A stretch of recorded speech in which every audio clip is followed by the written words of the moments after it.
Welcome everybody. Good afternoon. Thanks for coming down to a special collab. VMDO Links teaming up with Clock. We'll be sending lots of pearls of wisdom your way this evening. Before we tuck in, we would like to, in the spirit of treaty and reconciliation, acknowledge the Wurundjeri people of the Kulin Nations, who are the traditional custodians of the lands and waters from which we primarily live and work today. We respect elders, and really importantly, we give our love and encouragement to those emerging and present.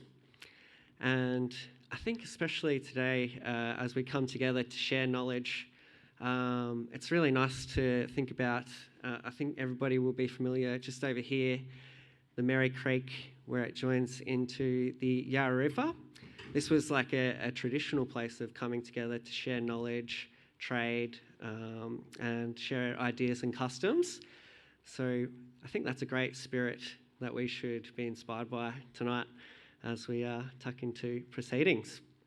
Without further ado, I think we've got a special message from Michelle to play for everybody. Is that all right? Yeah, before we get into it, introductions. Michelle Escoffery, who is one of the Peris viewers, clock sector expert, has a message for everybody who's viewing this as well as all of you here. So let's play that first. Hi, welcome to Clock Your Skills Australia 2022. My name is Michelle Escoffery. I'm a clock sector expert. I'm also a songwriter, educator, singer as well, vocal producer. And I'm so excited for you. I'm so excited for this journey. We came to Australia in 2020 and ran the same bootcamp that you are going to embark on. And it was phenomenal. It was phenomenal. We learned so much about how communities work, different cultures, and how we communicate differently, but it's the same also. What do I mean when I say you're embarking on a journey? It's a learning journey, it's a creative journey, it's a journey of practice, it's a journey of understanding who your peers are and where you sit in the geography of that community. And it's just about becoming so aware of what your skills are, what your competencies are, what your strengths are, what your development areas are, and being able to articulate that, being able to call it out, being able to say, I do this. This is what I do. This is what I'm good at. And finding out where those skills are transferable. For me, I did clock in 2017, and I can tell you that my journey has been quite something.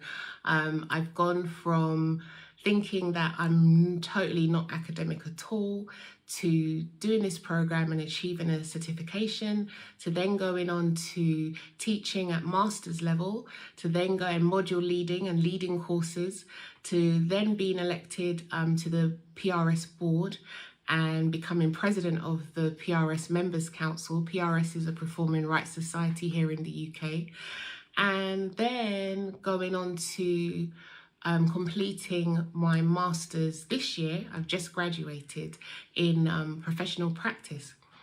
So I would never have imagined all of those things could have happened, but going through the clock process and really honing in on what I do, why I do it, the values behind that, the decisions behind that, how I communicate and how I advocate my practice for others.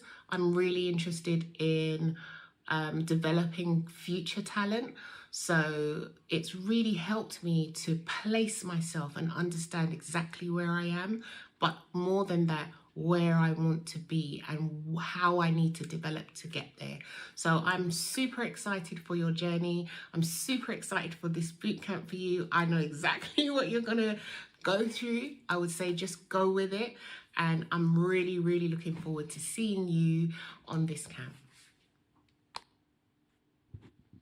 Fantastic, and thank you. All right, cheers. We'll see you after for some drinks, hopefully. Okay, hi. So my name is N'fa Forster Jones. I was part of that 2020 boot camp group. I saw Clock Your Skills was coming to Melbourne and didn't really understand what it was or why it was.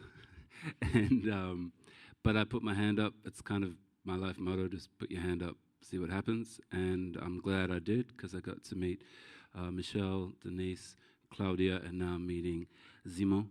And it's been a pretty interesting journey going through the clock process and understanding what it is and how it works. I personally found it very enthralling and quite mind-altering, and hence the reason I'm sitting here talking about it and advocating for it, because I think it's a fantastic process. As I said, we have Denise, who is basically the clock founder. She has a long background in education and educational pathways, mostly European projects, and we'll get into her view and why she does this and what's the importance of it. Claudia is also been part of the Clock family and board member from the very early stages, was actually my mentor through Clock, and I'm so grateful for her patience.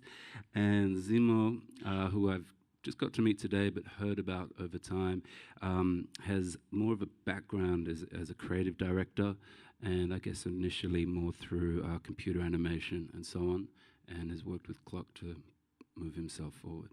So thank you for being here and making the flight. They've traveled a long way. And so, yeah, we're going to be gentle with them and ask some questions and hopefully get some informative answers. You'll be welcome to ask questions as well. We'll open that up at some point.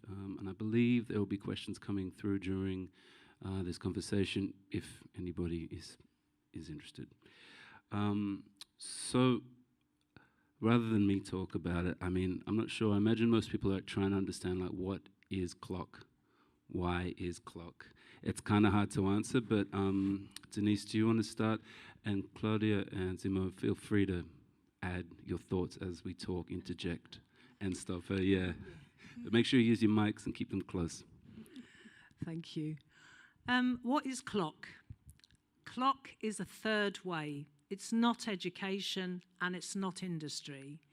It's a way of taking what people do at work, people who learn through practice, and recognising that, validating it with an industry peer group internationally, and then getting certification from formal education if that is what people want to do.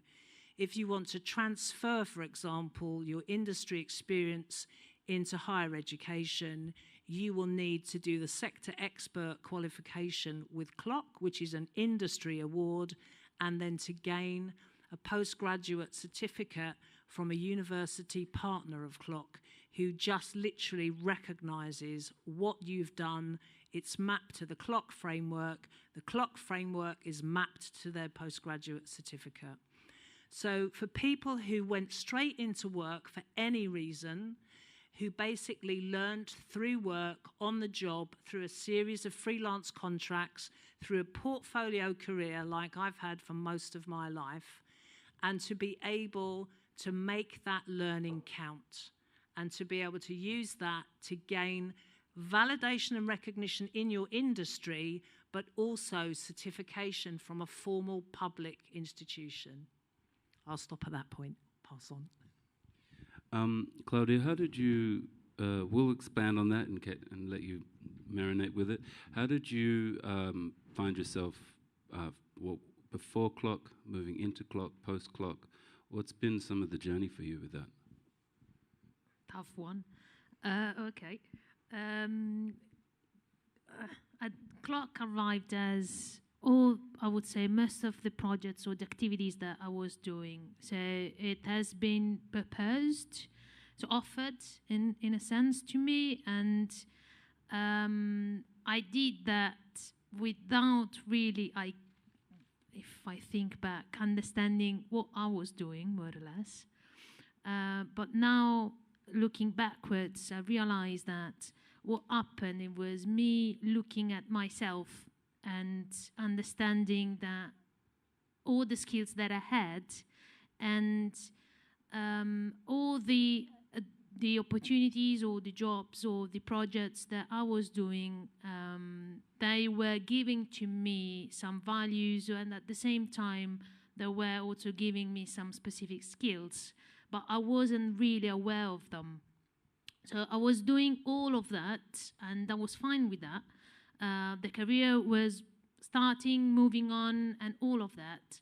But I arrived at a point where I was just going with the flow, and I wasn't the person in that situation where I was owing the situation and that specific flow. So what happened after clock, and it's still happening actually, and I guess I was in the same group as Michelle in terms of time frame. What then is the actual situation is that I know the things that I'm able to do. I know what is the context that I'm happy to work with. I know what kind of direction I want to take. I see in, let's say, 5 years' time, where I want to go, not in terms of that specific job or that specific role, but what I like to do, what kind of dynamics, what kind of people, what kind of situations I want to be in. And I'm able to say, and since after clock, I'm able to say, yeah, to arrive there, I need to talk with that person, or let's try to reach that organization, or this opportunity that now arrived, no, that's not the right one to go there, or this one sounds a little bit more critical, let's say, but actually that's something that is in line with my values and where I want to go. And this is owning in that sense, owning myself in the decisions I took. And after clock, actually, I moved 2 times, if we think about that. And the second time, actually, is the recent one in a place that wasn't really in my spectrum at all. So, but just to say that things happen, and without just saying yes to something because it sounds like the next bit for you to do, is more like, this is the meaning for me. That's the meaningful step for me to do. That place is unexpected, as in my case recently, but now I realize that's really the place where that is for me, because there is in there the combination of professional and personal values there. Fantastic, I appreciate it.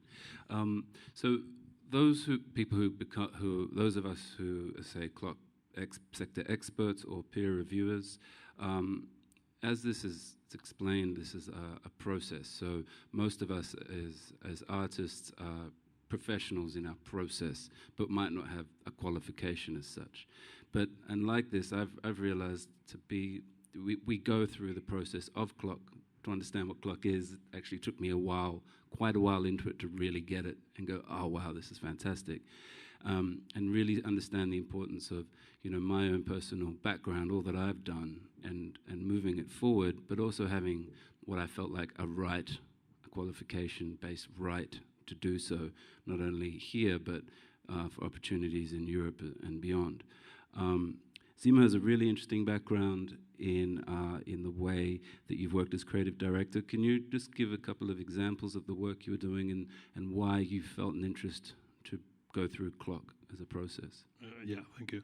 I used to work as a creative director in computer animation, so I was working for really large-scale projects like the London Olympics. So I would lead really big teams, really large teams, and after that, I had a massive breakdown after 2012 because I couldn't handle the pressure so many years. And I started teaching in the community, helping with gang and jail exit strategy. And I went to different centers to learn from, for instance, homeboy industry in LA, etc. And I needed something to thread everything, to make sense of everything. And that's what happened for me with clock. It was, what I was missing there a lot was belonging to a community of learners, to understand how whatever I had in the skills that I had gained in any field. It didn't need to be professional or academic. It could be in sports, it could be in hobbies, how all that is the person you become and how that gives you the strength to fight. Desmond was telling me before, the impersonator syndrome that we all have, which, you know, you may keep it, but at least the strength of knowing when to say, I don't know, which is something that we always like to be able to say, I don't know, I will collaborate with somebody that can do that, or I will learn about that. So for me, Clock really gave me the belonging, because I didn't fit in academia at all before, same as Denise and same as many of us. Yeah. Wonderful. Thank you. So, Denise, I mean, you've given a very clear view of the third space. And so, for me, going through the process, I felt like the goal I really understood was that, you know, as you said, validating skills with industry. So, I have done formal education. Only recently, I'd never done it before, and it happened to be at the same time as I was doing Clock, and I found the process interesting in both hands. But what I loved about, or what was interesting about formal is it's sometimes you do need to move forward and learn new things. But the great thing about Clock is I felt like I wouldn't have to waste my time doing things to prove it forward when I've already done it. And that's what I loved about what we were doing. And how did that sort of process come about, and how do people get an understanding of that? So I think the two frames that I work from, one is lifelong learning is what we all do in every situation of our living, in relationships, in our home, in our faith groups, in our leisure, in our work activities, in our periods of self-employment, periods of unemployment. Whatever we're doing, lifelong learning takes place. It's not a label for adult education. So I think the first thing is framing everything we do in lifelong learning. And the second thing is transferability of skills. What happens in formal education is you don't really get the context. If you're learning in work, you are getting a series of context that you're working in. And so you've applied the skills in practice. You've learnt them through practice. If you've learnt them through practice, you don't notice them. I'll give you a story. We moved into the craft industry and we started looking at craft workers a couple of years ago in Hungary, pre-COVID. And we had a blacksmith who'd worked for 40 years, who had never been education, wanted to save this craft and pass it on to the younger generation, and was told by formal education providers and government, you can't do it because you don't have any qualifications at all. But you do have 40 years of phenomenal craft practice. And so when we first got this guy to come and talk about what he did, he really struggled to articulate it. And this is the process, when you said you didn't get it at first, is about how do you articulate what you do? What language is there to do that? And Clock has given that language in a generic form for you to be able to do that. And this guy is now a clock sector expert, and he has 100 apprentices in the university at Budapest, because he now has a bit of paper, which, if you like, is sad in its own right. But Clock has been able to pivot and transfer his skills through a Clock framework so that people in formal education understand exactly what he does, how he supports the process of other people learning. And I think that is what, if you like, is the magic of Clock. It works with a lifelong learning frame, so there is no end to your learning, and it enables the transferability to different contexts. And just to give a bit of detail, because I think it's quite important to understand that Clock is a generic framework that is contextualized by sector experts. So what that means is, if I'm a mental health assistant, I can do Clock. If I work as an engineer, I can do Clock. If I work as a blacksmith, I can do Clock. If I'm an artist manager or run a record label, I can do Clock. It is the industry peer reviewers that review your work because they're from the same context in the country that you live in, but also in an international dynamic to bring in this mobility of benchmarking.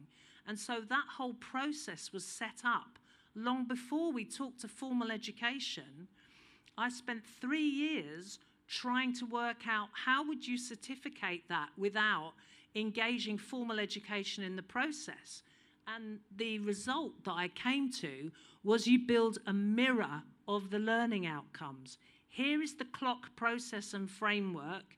Here are the outcomes of the clock rigorous process that's validated with 2 industry sector experts. And here are the learning outcomes that I wrote to reflect that, so that the outcomes of this just get submitted in this, and that gives you the certification. And we've tested that for vocational education certification. We've tested that for formal and higher education certification. And we've done that in 3 different contexts. So we know that not only can you choose to have a formal certification once you've done an industry validation, but the real value is in the industry validation and recognition. Who has the authority to say that you are skilled and qualified? Why would that be formal education when you have an industry with sector experts and people who are peer mentoring and peer reviewing you with years of expertise in the context that you're learning and working in? Full stop. Just in case anyone's brain works the way mine does, the word generic you say, you mean as in a framework that you've created that is a one-size-fits-all almost, in the sense that anything can work within the framework is what you mean, right? Yep, so it's the sector experts from the industry that give it the context. But the framework, when I first finished looking at the way we were going to use it in application, I tested it with nuclear and health physics, and I tested it with mental health nursing. But it works in the creative industries because that's the industries I'm from and where I have the contacts and the people to have those discussions with. And it was not invented in one country. It is worked and tested in 15. So it is a pan-European model that has been transferred from that space. And I think that makes it inclusive, makes it broad enough for other people's industries and sectors to fit in, and to still have that benchmark level. So it relates to the European qualifications framework, the Australian qualifications framework, the Canadian qualifications framework, and the regional frameworks that operate in different countries across the world. Wonderful. It's quite interesting. The thing that I found, and those who are here trying to understand how this might work for them, in case it's still not quite getting there, it takes time. As I was saying, I did do a formal master's degree, but it was a creative to create a new work. But what I found while I was doing this, as I was getting sometimes frustrated because I had to do a unit because I had to prove that I could organize and put together an event. And it was cool, but it was annoying because I've put on plenty of events and coordinated plenty of recording sessions and had to micromanage multiple people and also work on multiple scales. And it took me a while when we started Clocks. We came in and I was sort of thinking, okay, so what are you teaching me? And really the teaching was, how to express what you're about. Like, what do you advocate? What are you doing? And what have you done in the last 2 years or so that we can map forward? Does that make sense? So rather than always starting and trying to go this way and, God, I do this thing. It's like, well, I've done these things, and these are industry things that are real. And everybody involved at the sector expert and peer review end of it are also like yourselves. They're at the top of their game, and they're trying to make ways forward outside of standard education systems. I think that sort of understanding and process is vital. Otherwise, you sort of turn up and waiting for something, whereas you already have it and the knowledge and information.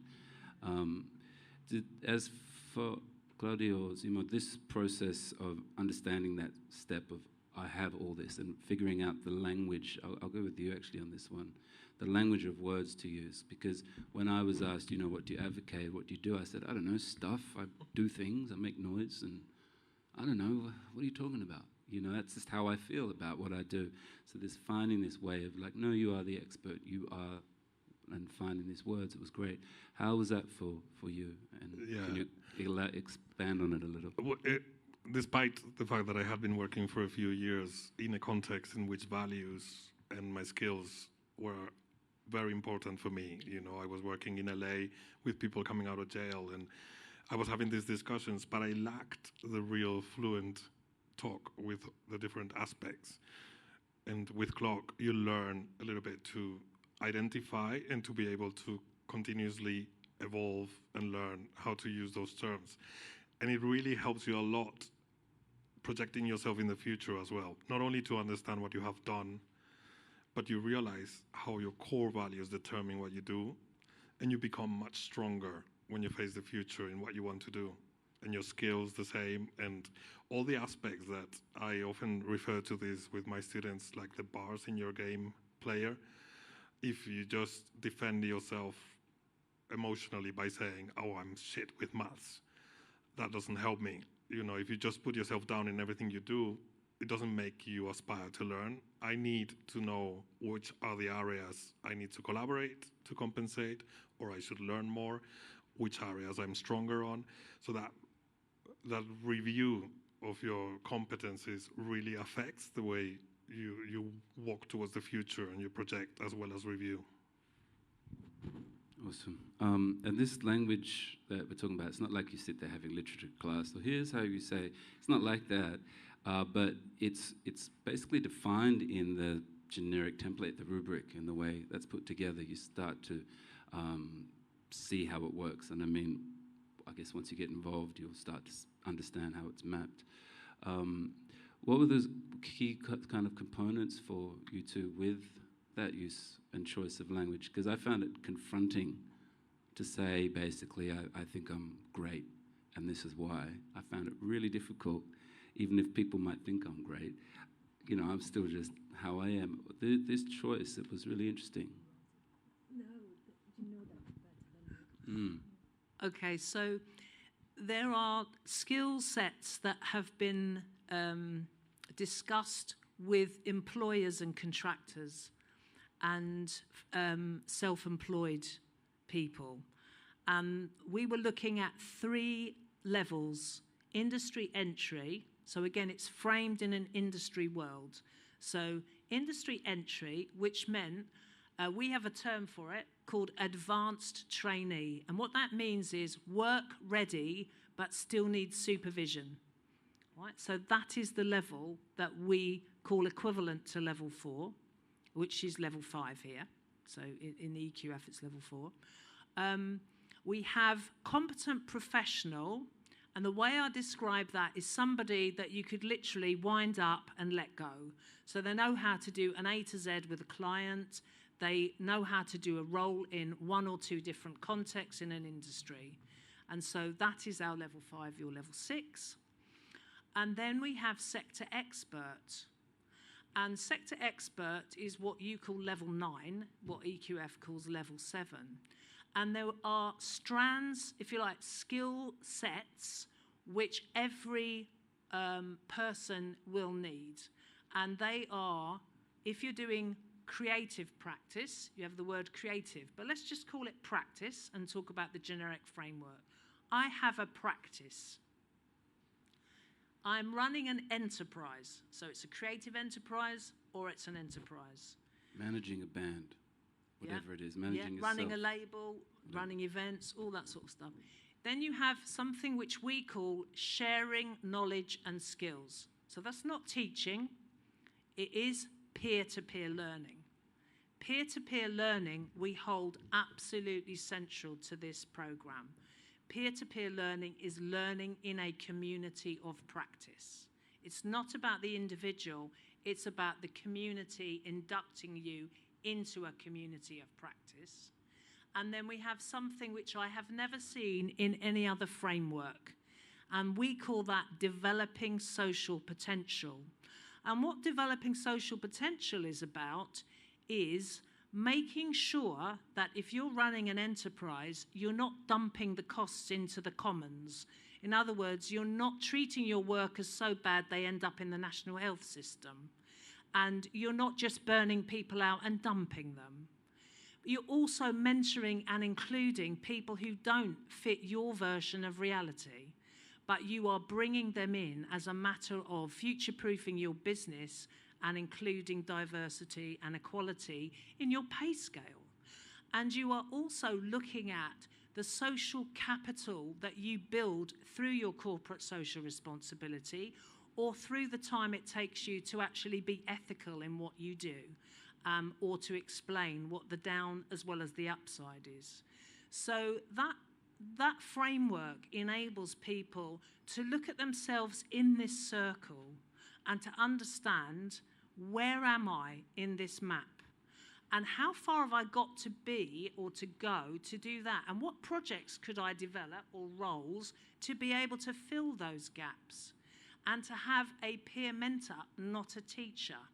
And I think one of the things about the creative industries that I absolutely love is it's dynamic, turbulent, and changes shape. And it moves faster than a lot of other industries. Therefore, you cannot, if you've got a skill set you're teaching someone, it's out of date in 6 months, even quicker nowadays. So, and if we're in one particular singular, like music or drama, what the world requires is interdisciplinary practice. So if we've all got different languages and we've all got different ways of measuring, it's very hard to say how we build a new community of practice. And I think that's what makes CLOC different. It is future-proof. It is based around a community of practice that moves in order to accommodate, to innovate, and to build new communities of practice. And so back to your question, I have remembered it. The language is actually a vocabulary that is the peer reviewer program. I was going to say indoctrinate. Yeah, I think indoctrinate is probably the right word, but familiarizes them with the concepts of every community of practice, so that they are able to talk across discipline. So when we run a boot camp, we have someone from film, someone from games, someone from music, someone from photography, someone from craft, and they are doing the same framework. And when we do something which is called mentoring discussion, which are what are the models in your head you've built up over the years that you are constantly doing? How about critically reviewing? Does that work for everyone? How do you train the next generation? You critically review that. You get different industry approaches in a room. So that collaborative approach of going, oh, in the film industry they do that. Well, we don't do that in music. Maybe we should think about that. It's a dialogic process. And I think, people learn through dialogue in CLOC, but it's not a push information. It's a pull experience. And if you pull someone's experience, which is what Claudia was so patient, as you said, to be able to pull that, people have to find it. They have to be able to articulate, and that's why it's like brainwashing, because we're not wired in formal education for that. Even apprenticeships aren't wired like that. But learning through practice where you're doing it. I've been self-employed. This is the longest job I've ever had, this latest work, where I've had 3 years building a program for a formal education creative educator. But that ability to articulate what you can do is phenomenal. And, there's a number of different aspects I could go on about gender and the way we're framed socially as women and how men look at something and go, oh, I can do 50% of that job, I'll go for it. And a woman goes, oh, I can do 70%, I'm not sure if I should go for it. It's all of that stuff that gets discussed, talked about in a community. It changes the community because it's not about me as an individual, it's about the community. I will stop. No, it's great. I appreciate it. I was just thinking to the boot camp, it was funny because that whole sort of imposter syndrome we're talking about, and that, oh, I don't know what I should do for me, but I'd maybe sit next to someone who's in management or something else, and they're seeming stuck. And I'm like, but you do. And I start going, and you could. And they're like, yeah, but you could. And so you end up sort of ending up realizing, oh, we're all quite capable, and we end up supporting each other. It's really strange, especially after the boot camps, some of us keeping in touch. Hey, how you going with that? Yeah, don't you remember that you did this and you should? So it's really cool. You end up building a bit of a community, as you said, which is fantastic. I wanted to know, just in case anyone else wanted to know, is there a particular level we're running in this particular session? So in the boot camp this week, yeah. Well, what we tend to do is, again, we don't really have a level. We know that most people who sign up for boot camps are between competent professional and sector expert. But actually, we don't know before they come, and actually they don't know either. So what we do is we start with that frame. We assume always that people are at sector expert level, and we then identify where there are gaps in their practice, some of which are really easily filled. They just go and do them. And others which are more structural. And probably the best descriptor of the differences, if I'm a competent professional, I can transfer my skills to one or two contexts. So I'm competent, I've got the A to Z of it, and I can do it in this particular context and possibly a second one. A sector expert can work in 8 contexts. So they have had enough depth and breadth of experience to be able to mentor people across a wide range of transferability. And that's why I say lifelong learning and transferability are key, because those are the 2 angles that we take in Clock. You're never going to stop learning, and you're always going to need to transfer. And that's basically the principle of it. Cool. I was just thinking if Misha was on the line. Oh, she might be. So yeah, how do we find that out? Is Michelle on the line? Okay, great. You say hello. Hola, Michelle. Hola, Michelle. Are you there, or are you just not with us right this second? Wait, did I hear you? Hola. Ah, I'm hearing you. Good afternoon. So, 1 second. This is Michelle, who we saw before. Super smile, fantastic human. We loved your introduction. Thank you. Yeah, I guess you've been tuning in. Is there some thoughts you feel you'd like to add on top of what we've been talking about? It was really interesting hearing how your progress in professional world has developed, even though you're an award-winning songwriter and all this beforehand. This turn, did it sort of give you a sense of, did you suddenly have like a sense of having a right to take these steps? Is that what happened? What happened post-Clock that really made you, you know what I mean? Yeah, I do. I don't think it was a right, but it was the confidence. It was becoming conscious of what you do. One of the things that we say with Clock is, making invisible skills visible. So when people ask you, well, how did you do that? You're like, I don't know, I just did it. And we don't take that time to figure out, to start to reflect on how we did something. What were the steps that we took in that process? And what Clock did for me was to give me that lens of looking at how did I do that and where else does that show up for me? Those processes. And I think that knowing that then built confidence within me to say, okay, actually, these are skills. And becoming really aware of those skills and then how I can transfer them into different areas of my working career. I think that was the biggest thing for me with Clock. You kind of bumble along and you do things because you have to do them, especially when you're developing a career and you might not have the resources to hire someone else to do it.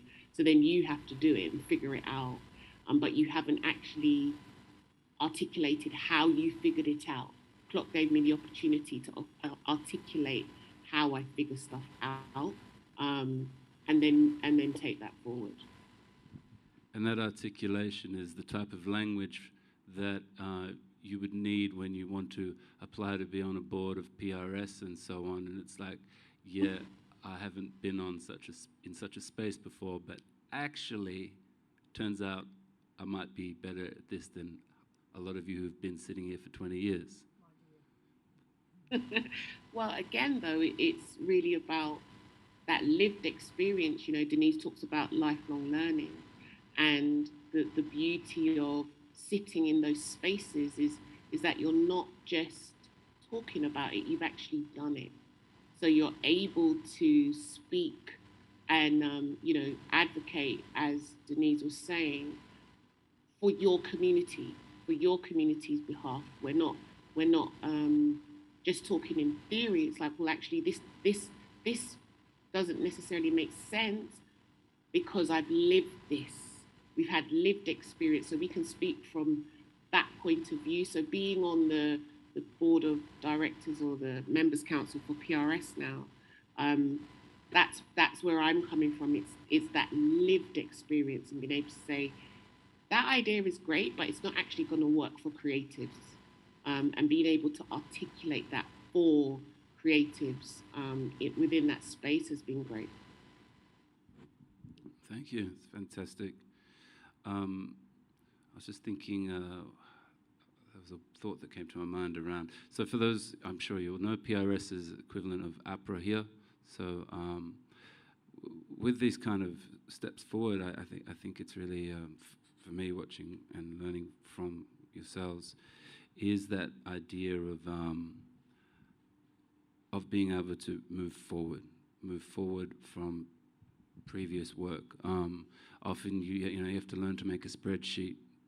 You've done a spreadsheet. I don't want to learn to make a spreadsheet. Here's the proof I did it, and this is what I've used it for. It's this understanding and direction forward. I think it's fantastic because I find it to be quite a punk, hip-hop approach to industry. Like, it's innovative, and it's a way of just flipping the tables and giving people an opportunity to move forward without, and actually identifying your value and worth, especially through the language and the mapping. We're getting to a point where we have to, we'd love to have some questions, if anyone wants to ask, if anything's been missed. Don't be shy, be loud, that's what we're here for. If anything feels like it's missing, please feel free to ask. I'll repeat the questions and they can be answered. Anyone writing in or anybody here have anything they want to know?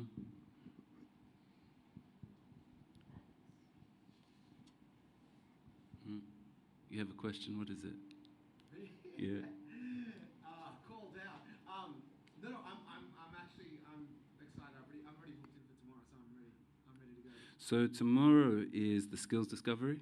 Yep. Is that what you're in for? So maybe explain a bit more about what's happening with skills discovery and why we do it. Awesome.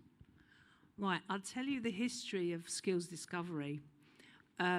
What we were trying to do is, I think as Michel said, we make invisible skills visible, and then there's a tag "and valued," right?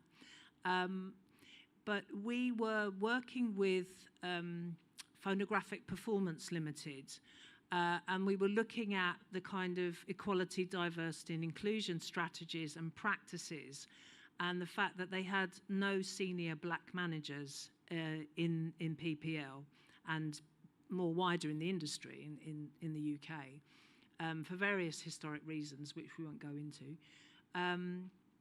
So we looked at bringing, I think it was between 30 and 40 black senior managers from other industries. And so from a clock level 7 point, a sector expert, they have those capacities. So they will have sharing knowledge and skills. We were interested if they were developing social potential, and obviously they had enterprise because they were all managers. So we took those 3 for granted, and we wanted to look at if they had any creative skills.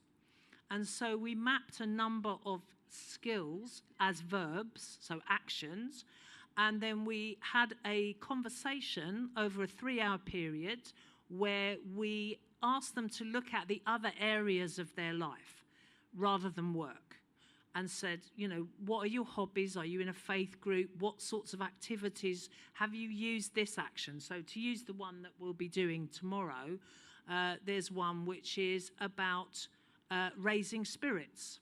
So do you raise spirits in a team on tour? My God, it's important that you know how to raise spirits. So could you give me an example of where you've worked raise spirits?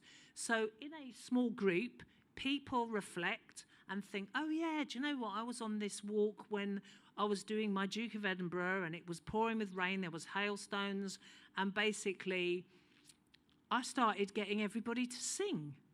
And then we were walking over this dreadful territory with hills and rain and weather and got to the other end. So there's a real specific, double underlined, example of a skill I have applied. Now, what we were looking for with PPL was that transferability. You know, have you been singing in a choir for 10 years? Have you actually got a band? Are you in a jazz band playing in a pub on a Sunday? What is it that you've done that's creative? So that was our first example. Then I worked with our advanced trainee level, and what happened there was they were just talking about what they did at college, I've done this, at school, I've done that. Haven't you got a life outside school or college? What do you do? And we had an example with someone who was doing computer science. And they're going, no, I'm doing a computer science project at school, blah, blah, blah, blah. And I'm going, well, what else do you do? And it turned out that she was running this whole network of events for her extended family, booking coaches, selling tickets, doing this whole thing that she would have never mentioned because she didn't do it at school, so it doesn't count. So we quickly realised that actually you could use this as a tool.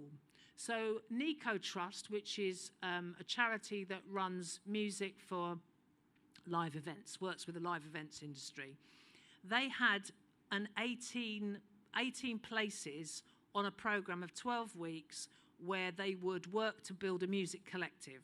And they had 88 applicants. And they said, could you not use your skills discovery workshop to to prepare these kids for an interview day by helping them look at their skills?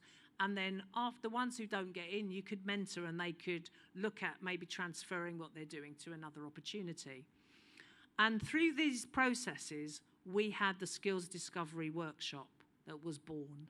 And what that enables people to do is through a peer group, because it's peer-to-peer learning, with a facilitator, that's a peer reviewer or mentor, actually unlock the skills that they weren't even aware they had, articulate them really clearly for transferability to a wide range of potential opportunities of creative work or creative role or a role outside the creative industries into another industry. And so that's what we're doing tomorrow. We are running 3 of those, one in the morning, one in the afternoon, one in the evening. And that 3-hour workshop will help you. Some people call it clock lights, which makes it sound like a beer. But anyway, it's just a taster of that experience of having things pulled in the way that you do in the sector expert or competent professional boot camp. I don't think I did the skills workshop. It didn't exist then. It existed, but only with the PPL experiment and the level 4. Okay. And I hadn't really clocked that it had got these other applications. And I think that's, again, if you have a framework, you've got all this potential for movement and development because it gives you a toolkit, because that framework is mapped and benchmarked to levels in all these qualifications and some of the reference frameworks that people use in industry. And they could be internal to your, PPL could have a framework, but we've got the externality of being able to cross industry, and so you can build this community of practice peer group, which actually, for me, is the most exciting thing we're doing this year, is how do you take communities of practice, but how do you build one in order to solve complex problems? And I've seen a bit of that through some of the workshops I've done in industry. It's like a trailer. It's like a trailer? Yeah, no, it's great. I would have loved to have done the skills development. I think, or skills discovery. Clock, to me, was a big skills discovery process, or even a self-recognition of skills, and in some cases, realizing, yeah, I've got these skills, I need to work on them some more. But still, it was really interesting process. I think it'll be really interesting tomorrow doing the skills discovery, and if you do end up going forward into doing a boot camp and such, bring that knowledge of self into it as a means to then move forward.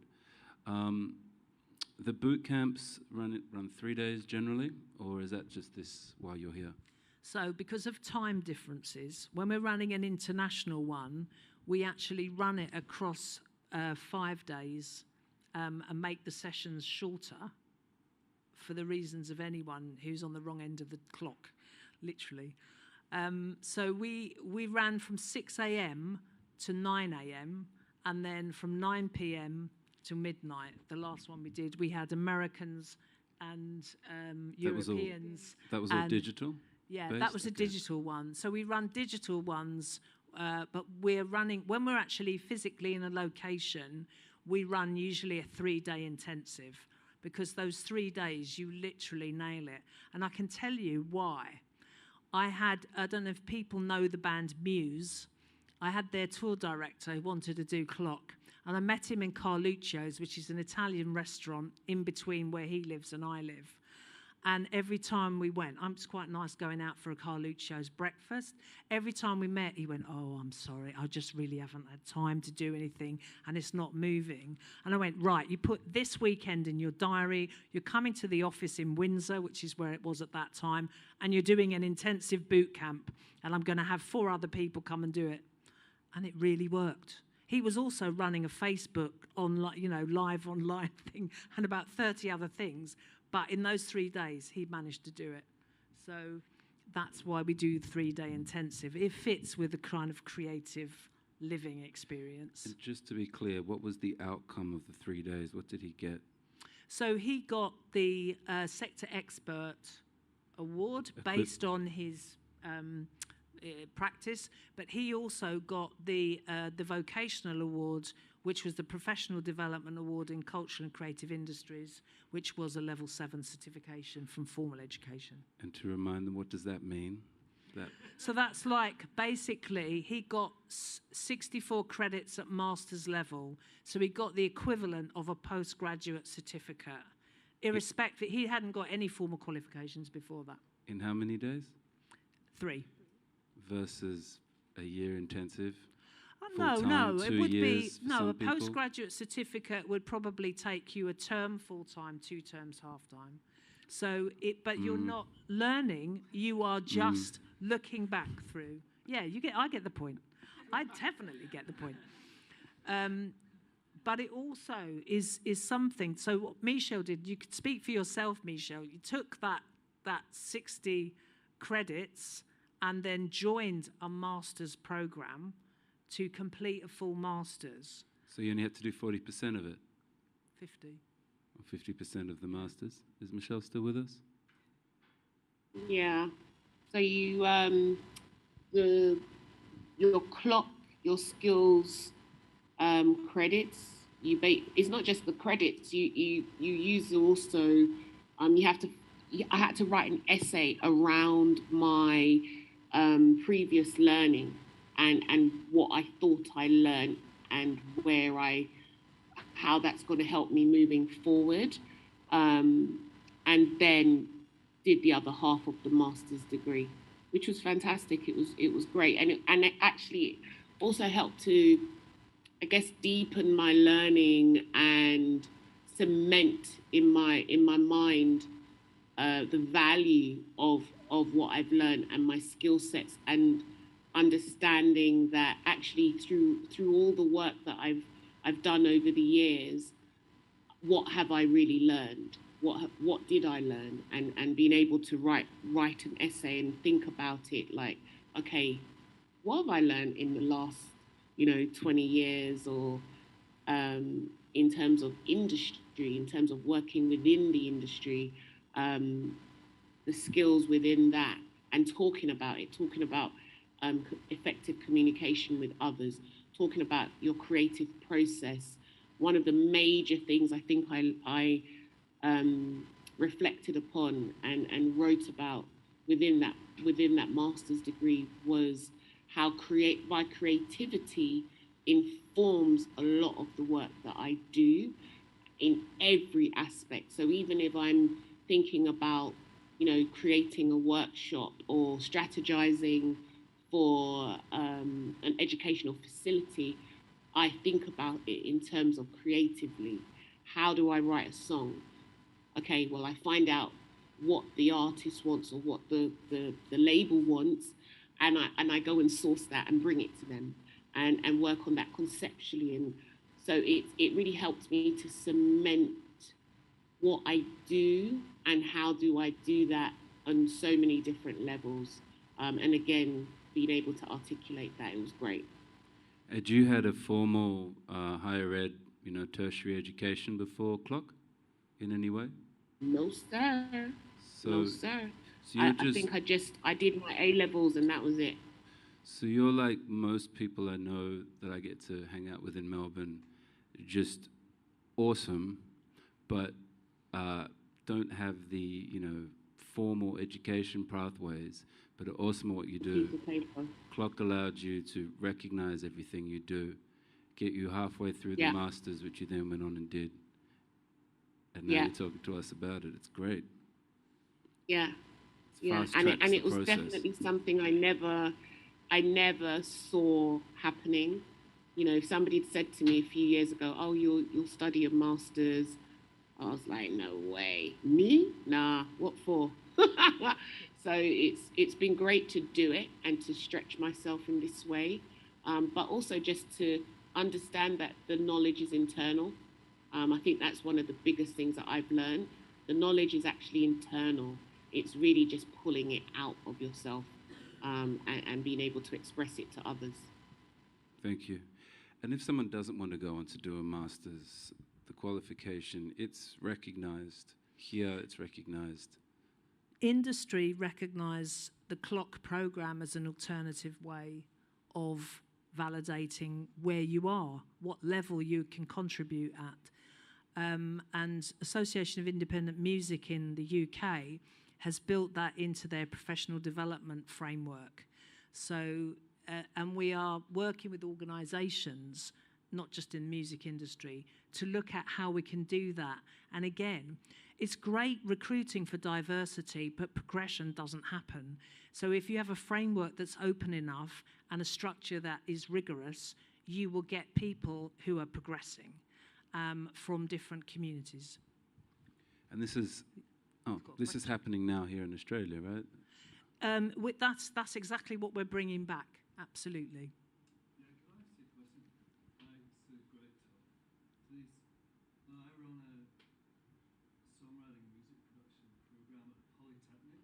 We really aim for a diverse student intake. And a lot of the time it's great to have mature students there. You have somebody who's got a lot of experience. We can grant them RPL, recognition of prior learning, but it's really hard to convince the institute that it's AQF level 7. Mm-hmm.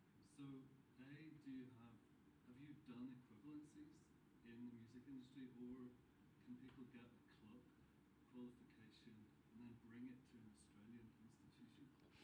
Right, so I've just written a program called Creative Industries Futures that is entirely clockable. Every micro-credential of 30 credits and 15 credits can be delivered through Clock in a university context, in a work environment, as a freelancer on a commissioned project.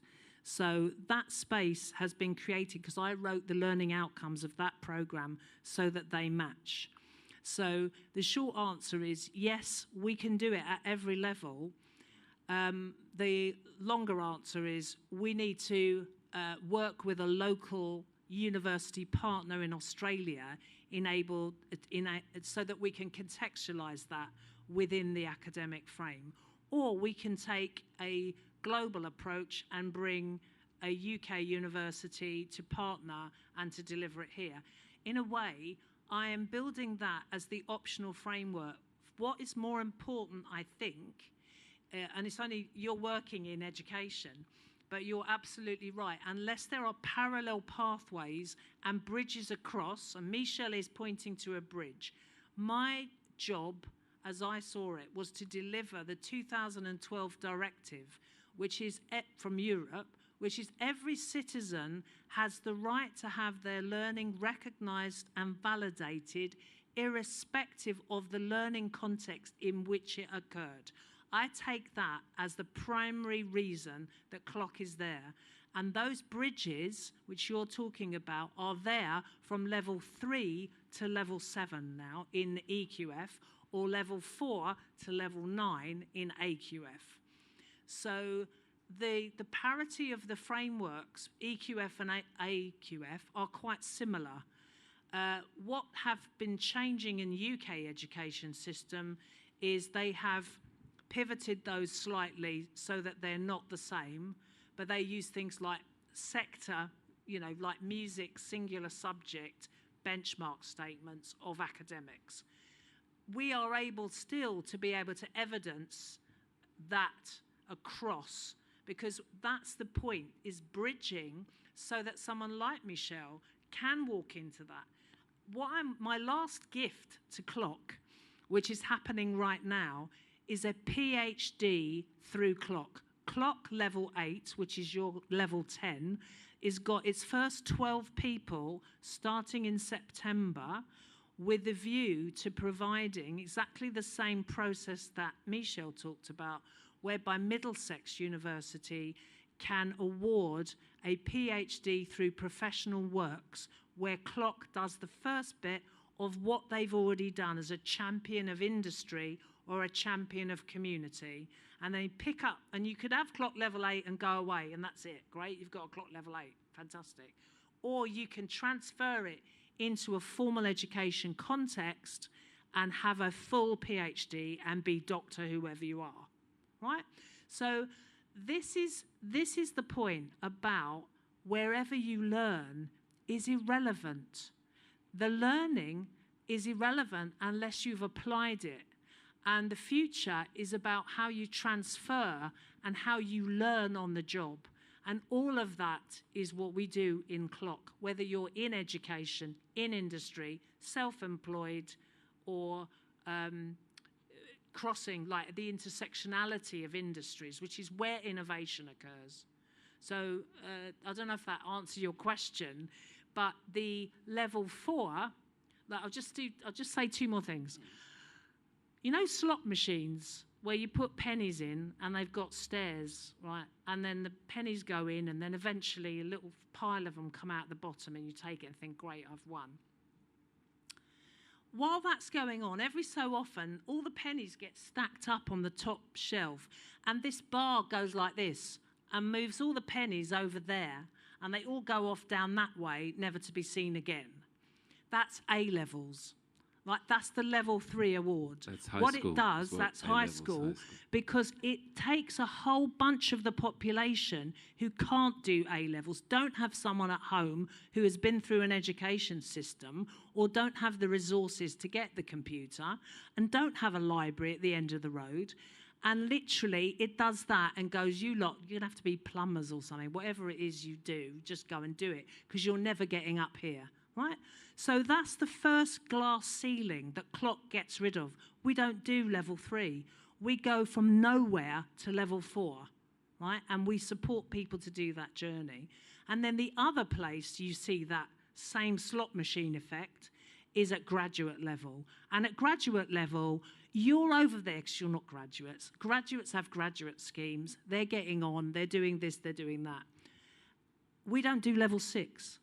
Or you're level 7. We don't do graduate. We go from level 5, or you're level 6, to level 9. And we do it for exactly the same reason, so that we can actually break that glass ceiling by providing a mechanism to go through that process, whereby you can graduate with a master's having never done a degree. And so, you know, which is exactly what Michel's done from level 3. Frank, one of our people, I'm sure he wouldn't mind, a clock sector expert, he left school at 12. He was in the same group that Michel was in, where we had someone who had a PhD in conservation of buildings from the National Trust and the museum sector. They did the same qualification for 2 years. They got the same award, irrespective of their language register or their educational or social background. That is a level playing field. That is why I spend every waking moment, and sometimes with jet lag, every sleeping moment, pushing this process as a way forward for inclusion, diversity, and equality, but also for talent to be developed, irrespective of where it starts. And I think that is learning in a community, means you have a community on your side. It's not me as a little kid going, how do I get there? It's me in a community of practice going, well, you've got this. It's not a deficit model. We've got this. Build that. Do this. Go and work with them. Collaborate with them. Do this. Go on this trip. And you will develop the skills. You know, we know no one's got every skill for a team. A team is made up of people with different skill sets. So if you're coming to the table with a skill set, that's amazing. We validate that. That's a community of learning. That's any industry. I'll be quiet. It's fantastic. Is there any more questions? I think that wonderful last point kind of summarizes everything. Hopefully that's answered your question as well. But it really is about moving forward, and that's the goal here, is to find ways to move forward, understanding that most of us have a lot of the tools in our backpacks already, and have tools we didn't even recognize or think were important. So if I could say thank you to Denise, to Claudia, to Ximo, to Michel, who's out there somewhere. This is a sector of the clock team, a wonderful sector, and thank you for traveling so far and running this the workshops this week and the boot camp. Thank you very much, and thank you to the VMDO and this amazing place that we're sitting in right here in the music market for having us. Thank you. Thank you, Jay, for everything.